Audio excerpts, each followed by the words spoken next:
If one root of a quadratic equation x square minus 4x plus k is equal to 0 is x equal to 3, find the other root. మనకి ఒక concept కావాలండి దీనికి. ax square plus bx plus c equal to 0 కి roots alpha beta అయితే some of roots minus b by a product of roots c by a. Okay, ఇది concept. ఇప్పుడు ఈ some కు ఉపయోగించేది మనం ఒక రూట్ ఇచ్చేసాడు 3, ఇంకో రూట్ కనుక్కోవాలన్నప్పుడు మనకి ఇది అప్లై చేద్దాం.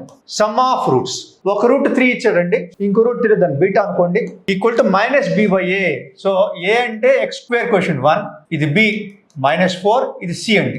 సో సితో మన సంబంధం లేదు, ఎందుకని ఆల్ఫా ప్లస్ బీటా అంటే minus b by a, minus b అంటే -4 బై ఏ అంటే 1. So this implies beta equal to 4 minus of minus plus 4 by 1 4 minus 3 1. So beta equal to 1, that is second root, which is option B.